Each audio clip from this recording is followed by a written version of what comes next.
Mzigo wetu unaanza. Kuna huyu bi mkubwa, yeye pamoja na binti yake wameamua kwenda kwa Prophet. Shida ile wapeleka kwa Prophet ni kwa sababu huyu binti amepata mimba katika umri mdogo sana, na wazo ambao walikuwa nalo ilikuwa ni kuitoa ile mimba.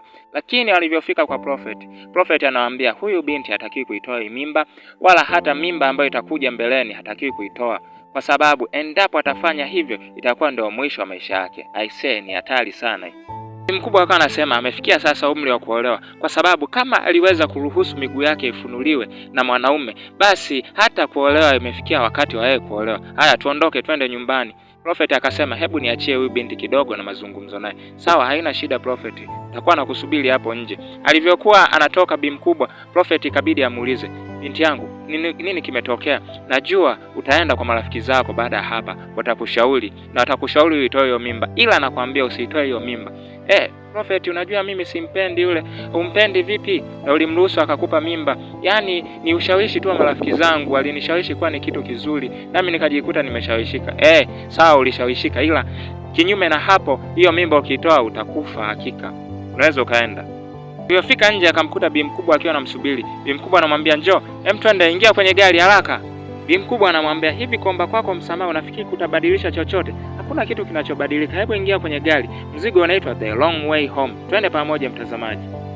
Mzigo wetu unaruka miaka 28 mbele. Huyu binti hapa anaitwa Thelma. Huyu ni mtoto wa yule binti ambaye alipata mimba alivyokuwa mdogo na mama yake wakapelekana kwa Prophet. Huyu hapa jamaa pembeni ni mpenzi wake anaitwa Kayode. Yaani hawa watu wapo katika penzi zito na wapo karibuni kufunga ndoa. Hapa alikuwa anaongelea mipango yao, jinsi mambo ambavyo yanatakiwa yaende na mambo ambayo yanatakiwa yafanyike. Bibi Thelma anamwambia Kayode, unajua mama anataka twende kwa ajili ya chakula cha jioni. Kwa nini? Unajua bi mkubwa haamini kabisa kama wewe ni mtu sahihi kwangu. Kwa hiyo amenialika ili aweze kukuangalia kama kweli unanifaa. Baada ya hapo wakawa wanataniana ile kimapenzi. Jamaa anasema, hamna shida yote, tutaenda hata hivyo. Huku upande wa pili bi mkubwa akiwa katika ruti zake, mara anakutana na huyu jamaa hapa. Anaamua kusimamisha gari na kumfuata jamaa. Anamsimamisha, Chidi, ni wewe? Ni mimi. Mrs. Ibe. Hiyo ilikuwa ni zamani. Sasa hivi mimi sio Mrs. Ibe. Ulikuwa mdogo sana. Sasa hivi umekuwa mwanaume, Tena mwanaume kamili, mwanaume ule kamilika, mwenye misuli yake, upo vizuri. Hebu naomba namba yako ya simu ili tuweze kuwasiliana kwa mambo ya msingi. Jamaa akawa katika mshangao pale, anashangaa. Na nini kinaendelea hapa? Namba yangu, andika namba yako hapo bana. Baada ya hapo bi mkubwa akateleza, akamwacha jamaa katika maswali mengi sana pale. Wakati wa chakula cha jioni ulikuwa umefika. Thelma ikabidi amchukue Kayode na kumpeleka moja kwa moja kwenda kukutana na mamake. Alipofika pale, Thelma akawa anashangaa, Chidi, umefika hapa? Umefikaje hapa? Ni mama yako amenikaribisha. Miaka 10 imepita. Ni miaka 15. Mimi naitwa Kayode, ni mchumba wake na Thelma. Jamaa ikabidi aamue kujitambulisha mwenyewe baada ya kuona hamna mtu anayemjali. Baada ya hapo bi mkubwa ikabidi amtambulishe. Nilisahau kuwatambulisha. Katikati ya utambulisho bi mkubwa akaamua kutia kitumbua mchanga, akawa anasema, watu walikuwa wanasema Thelma pamoja na Chidi wangeishia kuwa pamoja. Baada ya kuona bi mkubwa anataka kuharibu shughuli, Thelma ikabidi agonge cheers pale ili kuliua ile maana mambo alishaanza kuharibika pale. Baada ya chakula, wakati wanatoka, Kayode ikabidi amuulize mpenzi wake, anamuuliza, mbona ukuwahi kuniambia kuhusiana na huyu jamaa? Sikuwahi kukuambia kuhusiana na huyu jamaa kwa sababu sio wa muhimu. Kwani ni nani? Kwa sababu mimi nilishakwambia mambo yote kuhusiana na maex wangu. Na mimi nilikwambia mambo yote kuhusiana na maex wangu. Mbona ukuniambia kuhusiana na huyu jamaa? Huyu jamaa sio ex wangu, maana hatujawahi kudate. Kwani kuna shida gani jamani? Yale maneno aliyosema bi mkubwa alimgonga jamaa katika fuvu la kichwa. Jamaa akawa anasema, unajua ni ngumu sana kwangu kuamini. Huyu mtu jinsi mlivyokuwa na ukaribu, hamkuwahi kudate. Hatukuwahi kudate. Baada ya hapo kukapita ukimya ndani ya gari, kila mtu akiwa anatafakari mambo kwa namna yake. Kayode akakutana tena na mama mkwe wake, mamake na Thelma. Wakawa wanaongelea juu ya masuala ya ndoa yao. Kayode akawa anamwambia mama mkwe, usijali mama, mimi nitamlinda na kumjali binti yako. Na niahidi, na kuahidi, hakuna kitu kitakachoharibika kati yetu. Kati yangu na Thelma, mimi naonekana nahitaji kupata watoto zaidi, lakini kwa upande wa mwenzangu anaonekana bado hili swala halijamuingia kichwani. Anasema anataka ajali kwanza masuala yake ya kazi. Baada ya hapo inaonekana mambo yanazidi kuwa magumu zaidi. Kwa nini? Kwa sababu na huyu mwanaume wa kuitwa Chidi amekuja katika maisha yake, na huyu amekuja kuniharibia mambo yangu. Mama mkwe akawa anamwambia, usijali, mimi namwamini binti yangu, hakuna chochote kinachoharibika. Kayode anarudi nyumbani, anakutana na mpenzi wake Thelma, anamlaki na kumuuliza, mambo yameendaje? Mambo yameenda vizuri tu. Karibu sana. Hebu niambie, iliendaje katika huko ulikoenda? Mambo yameenda vizuri tu. Yameenda vizuri. Hebu niambie, umefanikiwa kupata kile kitu ulichokuwa unakitaka katika huo mkutano? Ni kusema kidogo nimepata kwa asilimia chache. Baada ya hapo bibi anamnusa, anamwambia jamani, mpenzi, una harufu kama ya mamangu, una harufu ya mama kabisa. Kweli na harufu kama ya mamako. Hebu nyanyuka twende ukaoge vizuri, utoe hiyo harufu ya mama jamani. Akamnyanyua pale, wakaondoka. Mashaka makubwa, kuna usalama kweli hapa. Baadaye anaonekana Bi Mkubwa akiwa na Chidi katika moja ya hoteli. Bi Mkubwa akawa anamwambia Chidi, hebu sogea karibu. Mbona simama mbali? Hapana, mimi naona niko sawa tu mahali hapa. Jamaa aliangalia kabisa, akaona ile aina ya mitego ambayo ilikuwa imewekwa na yule mama sio mizuri na itasababisha moto ulipuke mahali pale. Baada ya hapo jamaa akamwekea form pale, namwambia hebu naomba usaini hapa. Bi Mkubwa akanyanyuka akamwambia, hivi kwa nini unajifanya mgumu sana uelewe kitu unachokitaka? Unajua mimi najua kitu unachokitaka. Kwa nini? Kwani mimi sio mwanamke mzuri? Wewe ni mwanamke mzuri sana, lakini mimi nachojali hapa ni kuweka mipaka. Hivi ni kwa sababu ya binti yangu? Hapana, hebu naomba unisainie ili niweze kuondoka. Bi Mkubwa akamsainia karatasi zake. Baada ya hapo akaamua kutupa karata yake ya mwisho. Jamaa akamwambia, kwa ajili ya urafiki wangu na binti yako na kuheshimu sana mama, kwa hiyo naomba tuishie hapo katika hilo swala. Baada ya hapo Bi Mkubwa akanyanyua simu akampigia jamaa mwingine, hatujui ni jamaa gani, akawa anamwambia, naomba uje tafadhali sehemu ile ambayo tulikutana. Baada ya muda mfupi tunaona Bi Mkubwa anapokea maua mlangoni, na baada ya hapo jamaa anaingia ndani. Jamaa anaamua kutoa cape na kujitambulisha. Tunaona sasa hapa kumbe huu jamaa sio tu kwamba anakula kuku, anakula pamoja na mayai yake. Bi Mkubwa akawa anamwambia, nilikumisi sana. Siku iliyofuata Thelma anapata simu ya dharura. Ni simu ambayo inapigwa na mfanyakazi wa mama yake. Thelma anapokea na kumuuliza, kuna nini? Hebu niambie kinachoendelea.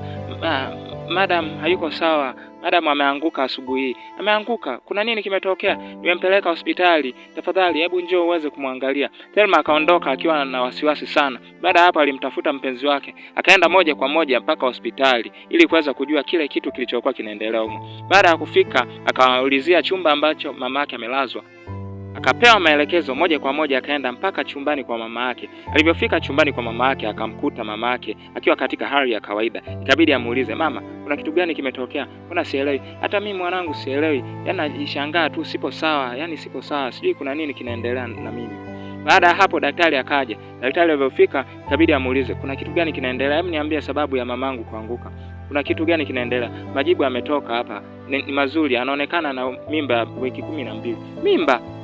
Katika umri alionao ni swala gumu sana kwa yeye kuweza kuilea mimba. Sasa inatakiwa aamue jambo mojawapo, na baada ya hapo mtaniletea majibu. Daktari akaondoka pale akamwacha Thelma na mama yake wakiwa katika maswali makubwa sana. Pande wa mkwe baby akawa anampigia simu Beatrice ili aweze kujua kitu kinachoendelea na afya yake inaendeleaje. Lakini Beatrice alikuwa ashiki simu zake. Jamaa akawa anajiongelesha peke yake, anasema kuna nini kinaendelea? Tafadhali Beatrice, mpokea simu zangu. Jamaa akajaribu kupiga mara kadha wa kadha, lakini Beatrice hakupokea simu zake kabisa. Na hii ikamwacha jamaa kwenye maswali mengi sana, akiwa anajiuliza kuna kitu gani kinaendelea kwa huyu mwanamke. Baada ya kupokea yale majibu, Thelma alimchanganya kweli, ikabidi aende kwa shoga yake ili aweze kupata ushauri. Shoga yake akanamwambia, unataka nini? Nataka nimtafute huyu mwanaume aliyempatia mamangu mimba. Sasa ukishamtafuta inakusaidia nini? Mama yako unajua ni mtu mzima. Hata huyo mwanaume aliyempa mimba ni mtu mzima. Na wasiwasi kabisa, huyu anaweza akawa ni Chidi. Chidi anahusika kwenye mambo. Maana ukaribu wake na mamangu siuelewi kabisa. Hata kama ni Chidi, Chidi na mamako ni watu wazima. Sasa wewe kwa nini unaingilia hayo mambo? Unajua ukiingilia hayo mambo utazidi kumpa hasira mama yako, aone jinsi gani unavyomfuatilia. Tafadhali hemu acha hayo mambo. Hapana, mimi siwezi nikapumzika mpaka nijue kila kitu kinachoendelea. Thelma akaanza kufanya utafiti wake, uchunguzi wa chini chini ili aweze kujua chanzo hasa na nani mhusika wa mimba ya mama yake. Thelma katika uchunguzi wake alianza moja kwa moja upande wa mama yake. Akakutana na mama yake. Mama yake akawa anamwambia, nahitaji kuitunza hii mimba. Unahitaji kuitunza hiyo mimba na umri wako huo. Ila ni mwili wako huo, siwezi kukupangia. Ila nani baba huyu mtoto? Sio Chidi kweli? Thelma, hebu acha hayo maneno. Niache vipi mama? Unajua kwa umri uliofikia huu, hili jambo ni baya sana, linaweza kukuharibia. Hapana, nahitaji hii kitu iwe siri yangu. Sitaki mtu yeyote aweze kuijua. Baada ya hapo Thelma ikabidi aage na kuondoka, maana hakuweza kupata alichokitaka. Upande wa Kayode anapokea simu kutoka kwa Beatrice. Beatrice anamwambia, Kayode, tunatakiwa tukutane ili tuweze kuongea. Tuongee kuhusu nini? sehemu ile ile ambayo tunakutana kila siku, tunatakiwa tukutane tuweze kuongea. Kwa nini nisubiri mpaka muda huo wa jioni? Kwa nini tusionane sasa hivi? Hapana, nisikilize, tunatakiwa tuonane baadaye ili tuweze kuongea. Hebu niambie, ni kweli una mimba? Baba ni nani? Beatrice hakujibu ile swali. Baada ya hapo, Kayode ikabidi afunge miguu yake na kuelekea pale ambapo ameambiwa wakutane na Beatrice. Alipofika akagonga mlango. Baada ya kugonga mlango, haikuchukua muda, Beatrice akaja akamfungulia na kumkaribisha ndani. Alipomkaribisha ndani, akamkaribisha na kumuuliza, "Vipi, unahitaji kinywaji chochote?" "Ila kwa upande wangu sihitaji kinywaji kwa sababu nina mimba." Wewe mwanamke, unataka utunze hiyo mimba?" Nahitaji niitunze mimba na ikue vizuri kabisa." "Ila nani baba?" "Baba ni wewe." "Jamani, wewe mwanamke umefanya mambo gani? Uliniambia haupo katika siku zako za hatari na tayari wewe ulishafikia ukomo. Vipi, imekuwaje tena hapo unaniambia kuwa wewe mimi ndio mhusika?" "Hapana, hii mimba ni yako na naonekana sikuwa sahihi wakati nakwambia yale maneno." Baada ya Kayode kuona kuwa Beatrice anakaza sana, ikabidi jamaa akae aanze kumshawishi. "Beatrice, unataka kuitunza hii mimba? Uweze ukaitunza hii mimba. Wewe tayari ni mtu mzima na miaka 43, sio mtoto. Daktari amesemaje?" "Daktari amesema unaweza ukafa. Kwa unataka ujihatarishie maisha yako kwa sababu ya mtoto tu?" Kwa sababu ya mtoto? Mambo gani hayo?" Beatrice ikabidi amwambie, "Bana, unajua mimi siwezi nikaitoa hii mimba." "Kwa nini? Kwa nini usitoe mimba?" "Kwa sababu nikijaribu kuitoa hii mimba nitakufa. Haya maneno yalishaongelewa na Prophet kipindi cha nyuma. Siwezi nikajihatarisha kwa ajili ya kufanya jambo kama hilo." Kayode anarudi nyumbani na kuendelea kupenzika na mpenzi wake. Hapo amekutana wanaongelea masuala ya bi mkubwa ambaye ameamua kulea mimba katika umri hatarishi ambao ni umri mbaya sana kwake, anaweza akafa kutokana na mimba hiyo. Thelma anamwambia Kayode, "Baby, unajua mama yangu mimi ni ndugu yake pekee ambaye niko naye. Ananihitaji sana kwa sasa. Kwa hiyo anatakiwa aje aishi pamoja nasi hapa." Jamaa akaona msala gani huu? Jamaa akaanza kupinga pale. "Hapana, kwa nini asiende hata kuishi na mama yake? Bado mama yake si yupo? Kwa nini asikae na mama yake?" "Hapana, unajua jinsi ambavyo mimi na mama yangu tumeishi karibu sana. Kwa hakuna namna yote, itabidi aje kuishi hapa." Baada ya ubishani vuta nikuvute, ikabidi jamaa akubali tu kishingo upande. Baada hapo bi mkubwa alivyokuja ndani, Thelma kama kawaida yake anaendelea kumuuliza, "Hebu niambie mama, baba wa mtoto huyu ni nani? Tafadhali binti yangu, hebu niache nipumzike, sitaki kuongelea mambo." Sawa, haina shida." Thelma akaondoka akamwacha bibi mkubwa akiwa katika maswali sana. Kayode mambo amefika shingoni, anaona siwezi ni kuendelea kukaa na hii siri. Akamfuata Beatrice na kumwambia, "Sikiliza Beatrice, unajua hatuwezi kuendelea kuficha hii siri kwa muda wowote ule, kwa sababu muda wote binti yako atajua. Tunatakiwa tumwambie ukweli." Ghafla binti akawa amefika pale Thelma. Kumbe ameshajua kila kitu. Kufika akatupa ushahidi wote pale juu ya meza na kuwauliza, "Hebu niambieni hii mambo imeendelea kwa muda gani? Kwa mmekuwa mnanizunguka muda wote? Beatrice, hebu naomba useme ukweli kwa siku moja tu kwenye maisha yako, kwa sababu siamini kama kweli wewe ni mamangu. Hebu niambie, kwani umeamua kunifanyia hivi? Kwani umeamua kunifanyia hivi? Wewe kweli ni mamangu kweli? Unaweza ukanifanyia kitu kama hiki?" Beatrice anafunguka na kuamua kuyatoa yote ambayo yako moyoni mwake. Na hapa tunaona kuwa Beatrice kumbe wakati wote huu alikuwa anamuonea wivu mwanae, kwa sababu mwanae anaonekana anapendwa na wanaume. Sasa hivi anagombaniwa na wanaume wawili, jambo ambalo yeye hakuwahi kulipata hapo kabla, kwa sababu alipata mimba katika umri mdogo na akalazimika kuolewa na mwanaume ambaye hakumtaka. Na hii yote ni kwa sababu ya kuwa alikuwa amebeba mimba yake. Binti akawa anamuuliza, "Hivi mama, wewe kweli ni mamangu? Unanionea wivu mimi kupendwa na wanaume wawili?" Baada ya kuona bi mkubwa anaongea pumba tu na hana majibu ya kumpa, akageukea kwa mume wake na kumuuliza, "Ni kwa muda gani umekuwa unalala na mamangu?" Jamaa anamwambia, "Kabla ya ndoa nimekuwa nikilifanya hilo jambo." Baada ya hapo jamaa akajaribu kujitetea, naye katika kujitetea kwake akajikuta anazidi kuharibu mambo. Anamwambia, "Nisamehe Thelma, lakini hata wewe vile vile una makosa. Nimekuwa nikikuangalia jinsi ambavyo umekuwa unaangaliana na Chidi. Yaani unaonekana kabisa kuna kitu kati yenu kinaendelea. Hivi unajisikia kabisa vitu unavyoongea wewe mwanaume? Unajisikia? Yaani unaongea utumbo mtupu. Yaani wewe ni mpuuzi. Sijawahi kuona mpuuzi kama wewe." Beatrice ananyanyuka na kumwambia Thelma, "Hivi unajua ni kwa jinsi gani nimekuwa nikijisikia muda wote huu kukuona wewe unakuwa, afu maisha yangu yamezidi kuharibika." Hapo Thelma akajua kabisa kumbe mama yake kilichokuwa kinamsumbua ni wivu. Thelma ikabidi aondoke na kuwaacha. Baada ya hapo tunaona ugeni unakuja. Bibi yake na Thelma ambaye ni mamake na Beatrice anakuja. Baada ya kufika akawa anamwambia, "Hivi mmefanya mambo gani? Yaani mmefanya mambo ya aibu sana. Jamani, hata katika jamii hakuna mambo ya ajabu kama haya yanaweza kutendeka. Yaani wewe kweli wa kumuonea wivu binti yako? Yaani unamchukulia bwana wake, mume wake tena binti yako? Hebu nakuomba uachane na huyu mwanaume." hapana mama, siwezi kuachana naye. Unasemaje? Sijali chochote mama, hata kama dunia itanigeuka, watu watanigeuka, siwezi kujali kuhusiana na chochote. Nasema siwezi kuachana na huyu mwanaume.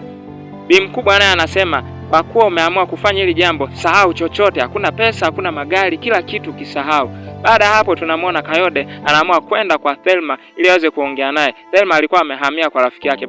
Rafiki yake na Thelma anamwambia, sikiliza Kayode, Thelma hataki kukuona na mimi sitaki kukuona kabisa katika mlango wangu. Jamaa akawa amefungiwa mlango, akawa anajuta kutokana na yale matendo ambayo alikuwa amemtendea yule mwanamke ambaye alikuwa anampenda. Na huo ndio unakuwa mwisho wa mzigo wetu huu. Mtazamaji, umeuonaje?